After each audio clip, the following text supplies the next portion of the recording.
Non, on a changé de crèmerie. Vous me direz si on continue là ou on repart chez l'autre. C'est pas mal.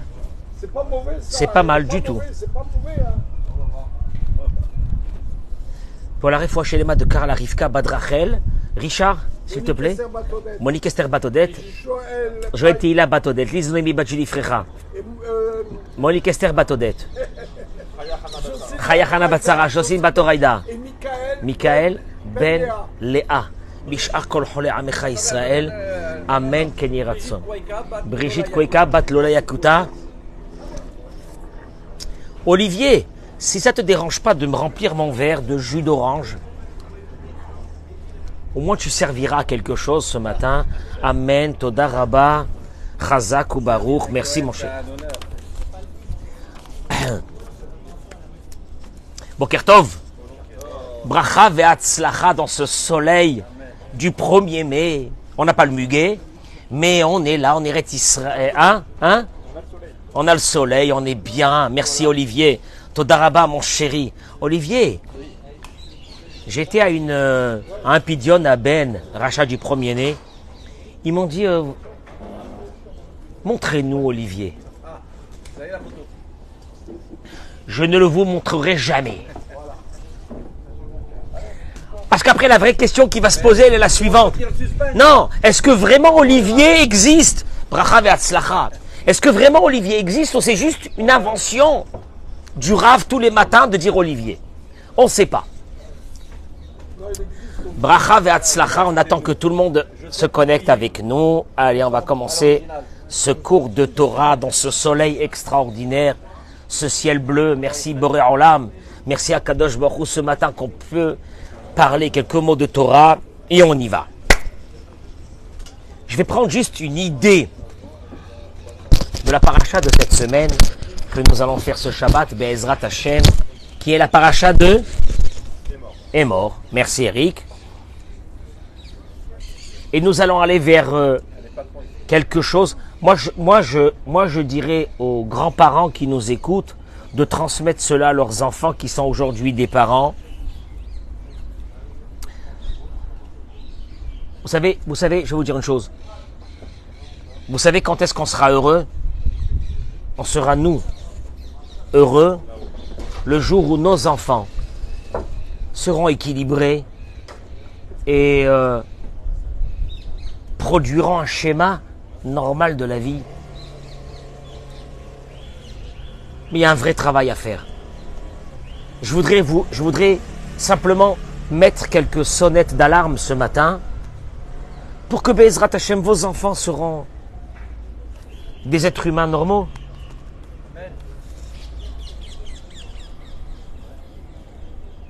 Je n'ai pas besoin de rajouter que chaque génération nous amène son lot de personnes déséquilibrées qui vont faire souffrir une partie de l'humanité. Ces déséquilibrés font souffrir une partie de l'humanité. Nous, on n'a rien demandé, nous. On n'a rien demandé.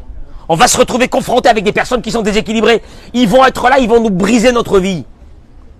On n'a rien demandé.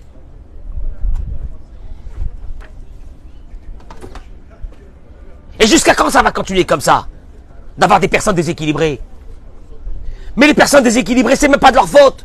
Ils sont déséquilibrés parce qu'ils ont vécu dans un moule qui a été déséquilibré. Et je vais aborder ce problème. Où la Torah nous a parlé de ça. De faire attention. Que nous, les adultes, nous devons faire attention à la génération qui arrive. Où c'est marqué dans la Torah?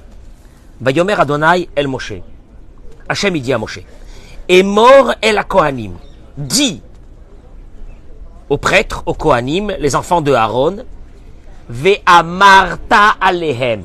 Et tu leur diras. Je répète, dis aux enfants de Aaron et tu leur diras. Il y a une redondance. Dis aux enfants de Aaron, ça suffit. Qu'est-ce que ça veut dire et tu leur diras? Nous savons que cette paracha va parler des lois de pureté et d'impureté qu'il y avait chez les Kohanim de faire attention. Donc la Torah demande, Dieu demande à Moshe, Hazak Baruch, dis aux enfants, les fils de Aaron, ve'amarta lehem, et tu leur diras. Rashi ramène, et mort ve'amarta, tu le dis-leur, et tu leur diras. Qu'est-ce que ça veut dire, dis-leur, et tu leur diras? Ça va deux fois. Bah, ils sont sourds. Les Azir Gedolim à la Ketanim. Ce Rashi-là, il faut s'arrêter pendant 10 ans dessus. C'est pour recommander aux adultes. Il y a des recommandations à faire aux adultes afin qu'ils transmettent les lois aux enfants. Et mort, là, et mort dit, c'est tu dois donner aux adultes des indications. À travers ces indications, ils pourront eux plus tard dire à leurs enfants. J'explique aussi une chose, c'est que le Kohen n'a pas le droit de rentrer dans le cimetière, n'a pas le droit de se rendre impur, etc. C'est une chose qui était que chez les Kohanim. Alors que le reste de la société rentrait dans les cimetières et rentrait partout. On est bien d'accord. Nous, les Kohanim, on n'a pas le droit de rentrer.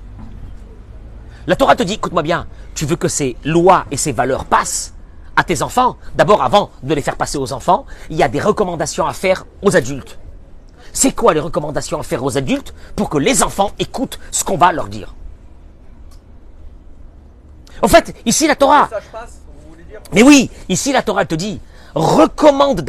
Et mort, c'est une recommandation à faire d'abord aux adultes. Pour que eux, plus tard, ils aient la capacité de quoi? Ve'amarta, de le dire à leurs enfants. D'apprendre à leurs enfants. Comment est-ce qu'on fait ça? Comment est-ce qu'on fait ça? Où tu vas, Raphaël? Ah, Chazak. Chazak Obarot Fayomi. Olivier, tu m'écoutes? Avec moi? Alors si tu es avec moi, écoute.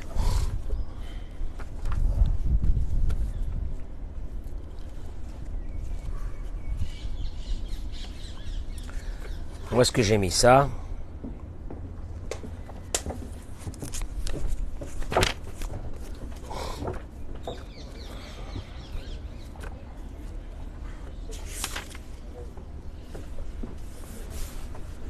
Je ramène des paroles. Je vais essayer d'être calme. De ne pas m'énerver. Tras ve shalom. Bébé Emet. Non, bébé Emet. Quand tu vois une société déséquilibrée, c'est même pas de leur faute. Quand tu vois des gens malades, c'est pas de leur faute. Tu peux pas attaquer quelqu'un qui est malade.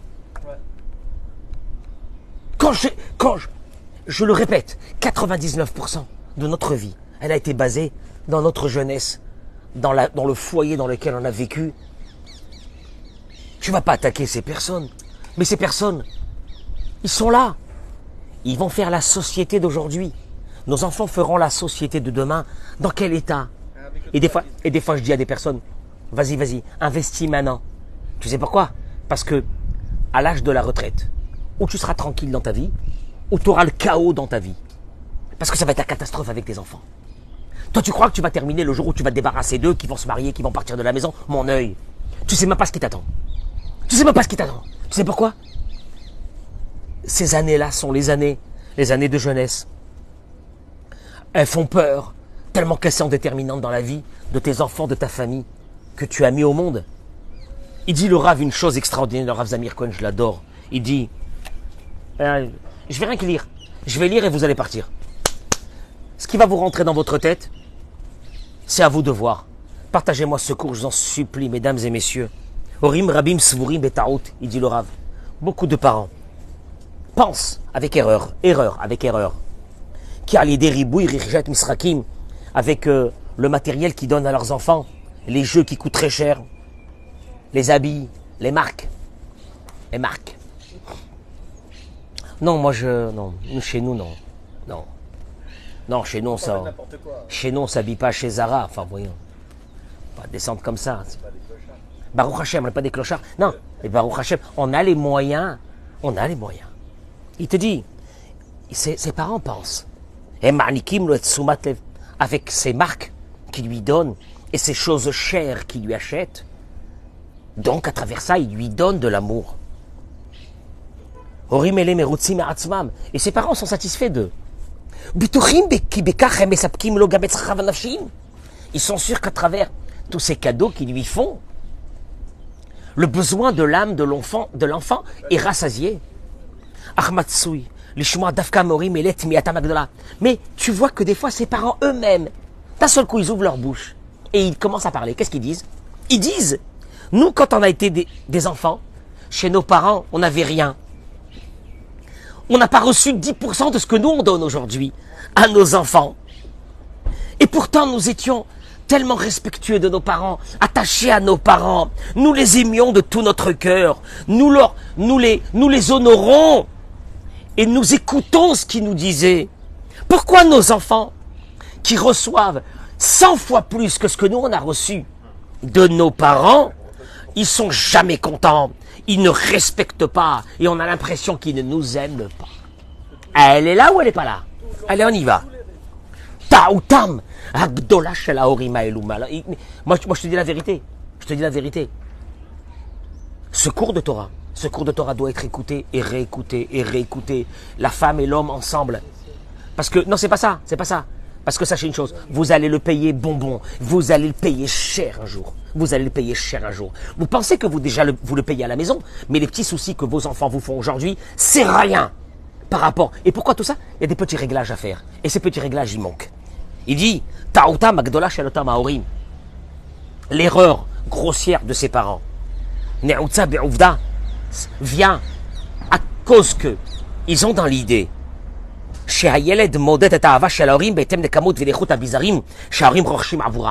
Ils sont sûrs que la quantité d'amour que l'enfant ressent des parents vient en fonction des cadeaux que l'enfant reçoit des parents. Je suis sûr que mon fils y m'aime parce que je lui ai acheté tellement de choses que je suis sûr qu'il m'aime.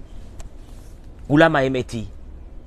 Malheureusement, il dit malheureusement, il n'y a pas à discuter sur ça. La vérité, elle est qu'un enfant, et là on parle d'un enfant du plus petit âge jusqu'à un adolescent, et voire un peu plus. Un enfant a besoin. Lachouch et libam ve'ahavatam shel haorim be'emtsaout gishatam klapav. Il dit, vous savez comment un enfant ressent si on l'aime? Par rapport à l'approche que nous avons dans la relation avec lui. Ici, on ne parle pas de cadeaux et de paires de chaussures Adidas à 300 balles ou de machin, on ne parle pas de ça. On parle pas de ça.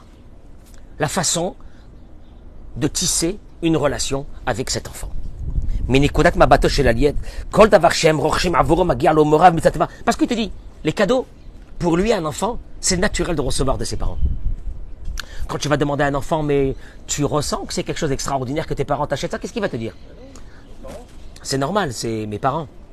C'est mes parents, et puis Baruch Hashem, mes parents, ils ont les moyens.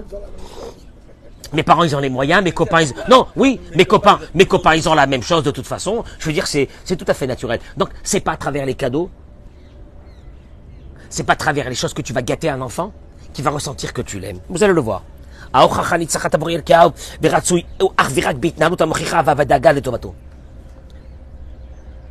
il y a une attitude, il dit le Rav, où tu montres que tu es inquiet,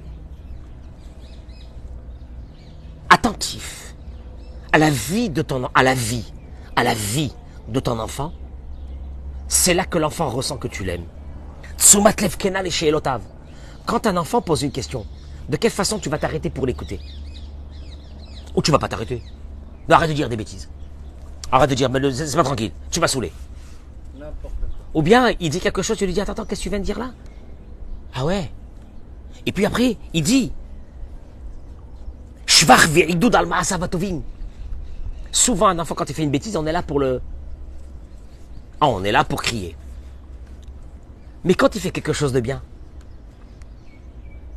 est-ce que tu as mis le temps de lui montrer combien ça te faisait plaisir? Voilà où l'amour, elle va passer.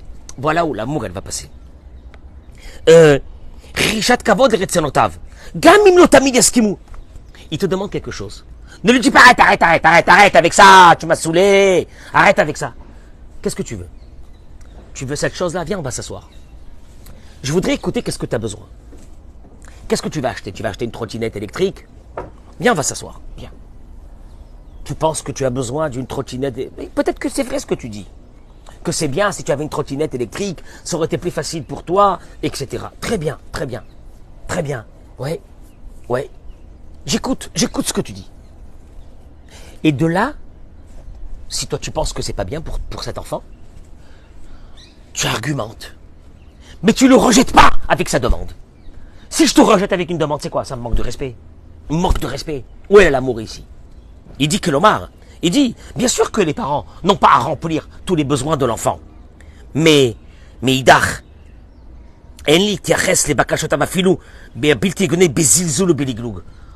sur ces demandes, ne les rejette pas avec dédain. Arrête-toi avec des demandes là, de balles. Laisse-moi tranquille, tu m'as saoulé. Je peux plus t'écouter, j'en ai marre de toi. Ça non. Ça non. Ça non. Viens, on s'assoit. Moi, je me rappelle qu'une fois, mon fils, il m'avait dit, il avait 18 ans, je vais acheter un scooter. Je me suis assis avec lui. Et il m'a dit, ouais, j'ai des économies. Je lui ai dit, ok, c'est plus facile pour toi, etc. Très bien. Je lui ai dit, tu sais que moi, je voudrais pas qu'il t'arrive quelque chose. Je pourrais pas vivre avec cette idée que tu vas dans un scooter et qu'il peut t'arriver quelque chose. Alors je lui dis, regarde, tu vas acheter le scooter parce que tu veux pas m'écouter. Tu vas l'amener ici. Je vais verser de l'essence dessus, je vais le brûler. Et je te le paye. Je te rembourse. Il m'a dit, mais si tu me rembourses, eh bien, je vais aller acheter encore un autre. Je lui dis, c'est pas grave. Je le rebrûle et je te payerai. Je lui dis jusqu'à la faillite. Mais c'est pas grave. Entre-temps, je te regardais avec moi. Il a compris. Il a compris que c'était parce que je l'aimais trop, je voulais pas qu'il lui arrive quelque chose. Mais je suis pas rentré avec lui dans une guerre. Attends, je vais pas t'écouter, tu m'as saoulé, etc. Tu lui montres qu'il est important. Tu lui montres que tu l'écoutes. Tu lui montres que tu le respectes. Vous savez comment on appelle ça? Dans les yeux d'un enfant? De l'amour. Ou gadel. Il te dit, et plus l'enfant y grandit, et plus tu dois le regarder. Traduction des mots, beaucoup de parents viennent chez moi avec des enfants à l'adolescence, des crises énormes. Des crises énormes. L'enfant ne veut plus leur parler. Rupture totale. J'ai pas dit que c'est général, mais dans beaucoup de cas. Les parents n'ont pas su permuter à un moment donné et de passer avec cet enfant qui est en train de devenir un adolescent, qui veut dire aujourd'hui vers 10 ans et demi, 11 ans. Ouais, 11 ans. Avant c'était 16 ans, maintenant c'est 11 ans. Regarde, jusqu'à maintenant je te donnais des ordres, tu étais un enfant, tu étais un bébé, fais ça, fais ça, fais ça, fais ça, fais ça. Maintenant, regarde, on devient des amis. On devient des amis. Regardez qu'est-ce qu'il dit ici. Il dit c'est énorme. Devenir des amis avec son fils. Je trouve ça un peu chelou. Il y a un qui m'a dit, chez nous à la maison, on bougeait pas, on parlait pas. Parce que toi tu crois que tu es encore dans le siècle passé, qui veut dire il y a 20 ans, ou il y a 30 ans, mais tu rêves mon pote. Un enfant aujourd'hui vit dans un monde très compliqué. La seule façon dont tu pourras garder un lien avec lui, c'est quand tu vas tisser un lien. Comment tu fais pour tisser un lien avec quelqu'un, Eric? Tu t'assois avec lui, tu discutes, tu parles, tu l'écoutes, tu échanges avec lui.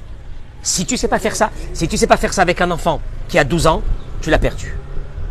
Et tu risques de le perdre. Parce que il est obligé d'arriver à une conclusion que tu l'aimes. Or, pour qu'il arrive à une conclusion que tu l'aimes, c'est que d'un seul coup, tu commences à parler avec lui comme si tu parlais avec un adulte.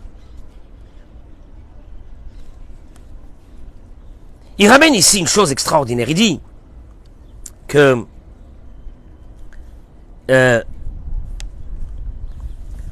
on voit ça chez Yaakov Avinu avec ses enfants. Ah bon, je savais pas. Oui, Yaakov Avinu avec ses enfants, ses enfants sont devenus ses amis. Depuis qu'ils étaient jeunes. Il leur a parlé comme s'il parlait avec un adulte. Où c'est marqué ça? Vayamer Yaakov lechav liktu avanim. Yaakov a dit à ses frères, ramassez des pierres. Au moment où c'est que la vanne est venue, Eric, et la vanne, il lui a dit, viens, on fait comment on appelle ça, comment on appelle ça, une alliance. Une alliance. Alors, à l'époque, il faisait une alliance en mettant des pierres et en faisant un sacrifice dessus. Yaakov a dit à ses frères, ramassez des pierres. Non, c'est marqué à ses frères, à ses frères. Vayomer Yaakov lechav liktu avanim. Le verset, Yaakov il dit à ses frères. Rachi ramène. C'est qui ses frères? Il n'avait pas de frères avec lui là. Il rentrait là de chez Lavan en Israël. Ehem banav, shehayu lo ke'achim. Tu lis ces mots-là, C'est la fin de ta vie. Jamais fait attention. C'est la fin de ta vie. Ce sont ses enfants, il dit Rachid, qui étaient pour lui comme ses frères. Toi, tu es là, tu dis, moi, ce cours, il m'intéresse pas. Chez nous, à la maison, on n'a pas grandi comme ça, on a grandi à la dure. Mon père, on ne levait pas les yeux devant lui. Eh ben, mes enfants, ça sera comme ça avec eux. Et c'est comme ça que je vais les éduquer. Et Jacob Avinu te dit, tu n'as pas honte. Moi, mes enfants, c'était comme mes frères. Et donc, et c'est comme ça qu'il a réussi à faire les 12 tribus. L'amour, le kavod. Et comment tu parles avec ton frère? Comme tu parles avec ton fils? Non. Diborim Elou, Oskim Benosim, il te dit, Merkarim, chez Boutsol Bismaninu, des sondages, des études, pardon, qui ont été faits à notre époque, maintenant. Rov haorim ba'olam, mesochechim imayeled bememutza, kecham 15 dakot beyemama. Dans la majeure partie des études qui ont été faites en Israël, en Amérique, en Europe, les parents ne dépassent pas 15 minutes de discussion avec leurs enfants par jour. Mon œil, ça il a dit ça il y a 10 ans, dans son livre. C'est même pas 2 minutes. Là. Aujourd'hui, ça m'étonnerait qu'on passe les 2-3 minutes. Au Magam, et même que ces études ont quand même démontré que dans ces 15 minutes, la majeure partie, c'était des échanges techniques. T'as mangé? Tu t'es douché? T'as brossé les dents? Rentre dormir? Je lis, hein? Habille-toi, fais vite, etc. Alors là, il dit une chose. Orimele, Asuki midai ba'atzmam, ou bematelot she'alehem. Des parents qui sont très occupés par leur propre vie. Leur vie de couple qui va pas, leur boulot, leur parnassa, leur standing, leurs ambitions. En pensant que si je fais vivre mes enfants dans un 5 pièces, dans le 16e ou dans le 8e, mes enfants seront heureux en leur achetant tout ce qu'ils veulent. Ils seront certainement heureux. Ils ont oublié qu'un enfant a besoin comme l'alimentation, de paroles, de temps, de discussion, de moments où tu les écoutes. Il a besoin qu'on lui pose des questions. Comment ça va? Comment ça va à l'école? Pas comment ça va à l'école, t'as fait tes devoirs? Non. Comment ça va? On s'est avec les copains. Sans trop leur rentrer dans leur vie, pour ne pas qu'ils ressentent que tu veux leur rentrer, mais quand même, ou quand tu sens que tu as un enfant, te pose une question, parce qu'il a envie de discuter avec toi. Ne lui dis pas, oh, c'est débile ce que tu dis. Oh, enfin, tu sais quoi, fais ce que tu veux. Non. Ah, viens, on s'assoit. Qu'est-ce que tu m'as dit, là? Je t'écoute, ouais, mais hein? Bien sûr. Alors, qu'est-ce qu'il y a eu à l'école avec ce copain? Ah bon? Quoi, il t'a parlé comme ça, il t'a fait comme ça? Qu'est-ce qu'on peut faire d'après toi? Qu'est-ce que tu penses? Etc. Atodama. T'as ce qu'il dit, cet adulte-là, qui est mon géniteur, qui me donne à manger, à boire, il m'aime aussi. Parce que pour lui, jusqu'à ce moment-là, ce géniteur, c'est juste un père qui donne à manger, qui achète la bouffe. Cette mère, c'est juste une femme qui cuisine.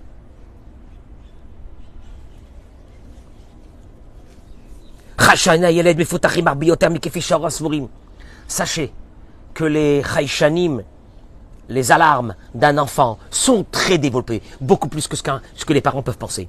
Il sait très bien, quand tu lui poses une question, est-ce que vraiment tu veux savoir et rentrer dans sa vie ou tu veux juste lui poser une question technique? Il voit même ton corps, comment il bouge. Quand tu lui dis comment c'était aujourd'hui, il y a des gens qui vont dire à leurs enfants comment c'était aujourd'hui, puis ils vont continuer leur route. Ils n'entendent même pas la réponse. Imagine-toi, il m'a pas parole. Eric, imagine-toi que je te vois, je te dis comment ça va, salut, ça va, tu vas bien? Et je continue. Qu'est-ce que tu dis? Ça va, c'est juste pour parler. Mais ce monsieur-là n'est pas du tout intéressé à savoir comment je vais ou je vais pas. Yeled, she'eno mekabel, mehorav yachas ohev be'ofan nachon begil tza'ir. Écoutez-moi bien. Un enfant qui n'a pas reçu ces doses de confiance, d'amour, de force, de considération de ses parents quand il était enfant, il n'aura aucun contact avec ses parents quand il grandira. Et ne soyez pas surprises et surpris que quand il arrivera à l'âge de l'adolescence, il ne demandera jamais conseil à ses parents. Afilo bitnaker mehem. Au contraire, il essaye de se séparer d'eux, de ne pas être à côté. Parce que, Avouro pour lui, Orav Maharim, Mehavim Besachakol Anashim Technim, Asovivim Oto Bemeshech Shanim. Pour lui, ses parents sont juste des outils techniques qu'il a besoin dans sa vie. Manger, boire, dormir. Les parents sont là, ils s'occupent de lui. Mais c'est tout. Oulam Yelet Shorav, Motsim et Azman, Agdish Avorozman, Echut Lesichan Yaima. Quand les parents, ils passent du temps de qualité avec les enfants. Mieux que ça, il dit, Eric, il faut que les parents parlent avec les enfants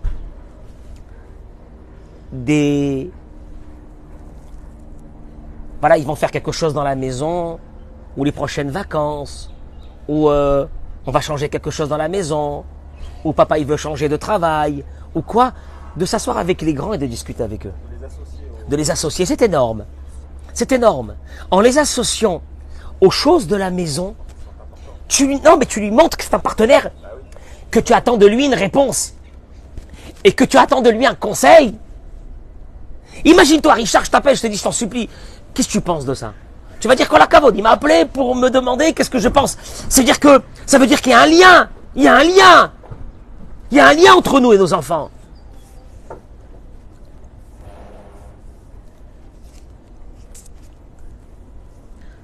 Il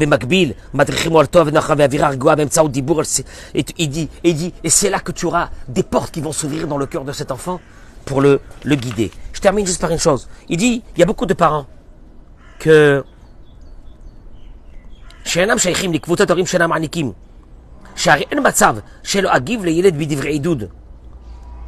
il dit comme ça. Même quand un enfant, il a besoin d'encouragement, il vient de l'école, il a amené un bulletin, etc. Il dit,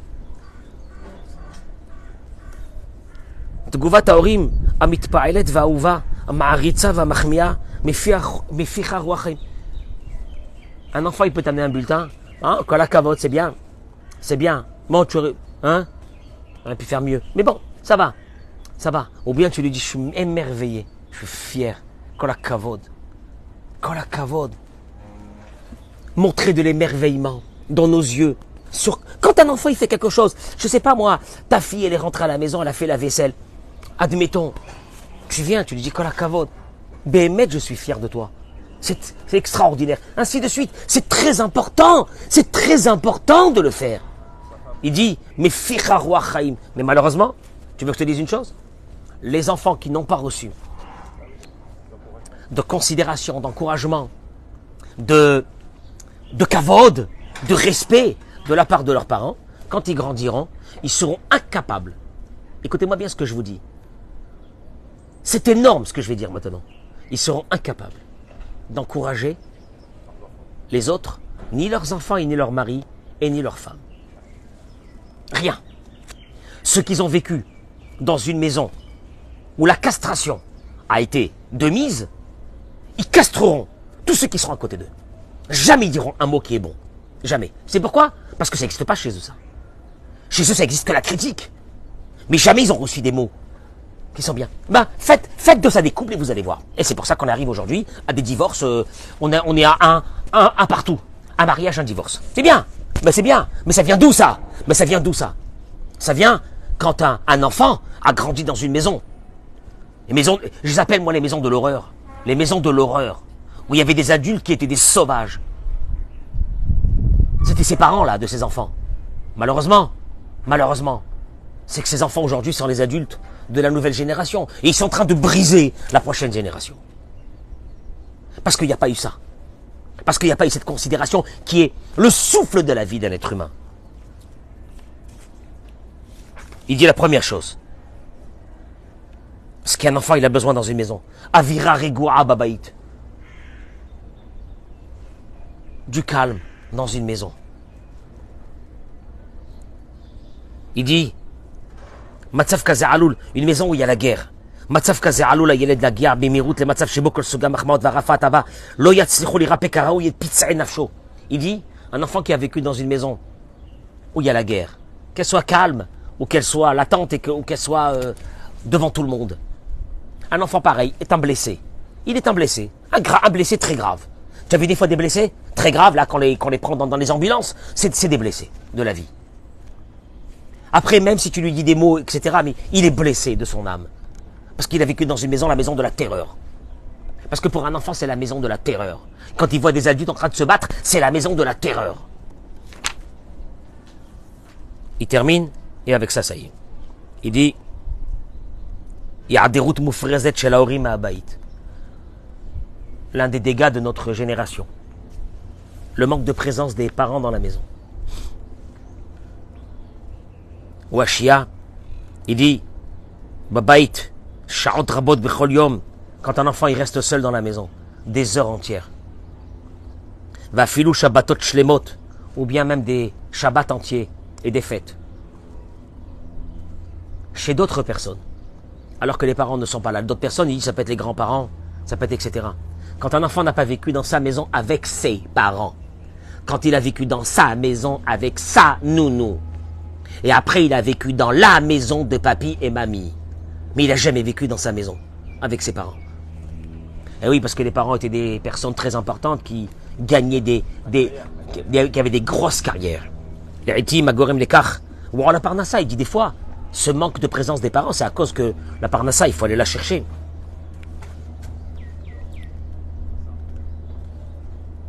Et chez Namorim, il dit malheureusement, il y a beaucoup de personnes qui doivent aller travailler, beaucoup pour amener la parnassa.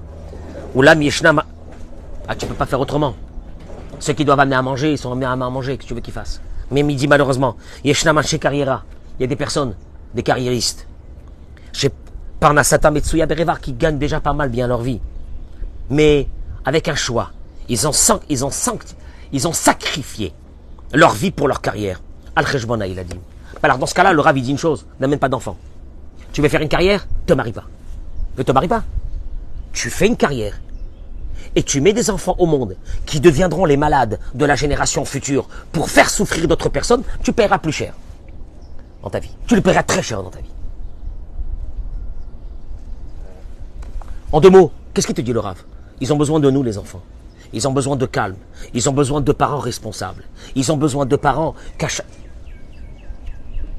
Ils ont besoin, en fin de compte, le capital de ce que tu vaux toi-même dans ta vie, le capital de ta force, le capital de... Il y a des personnes qui te disent, j'ai peur de rien.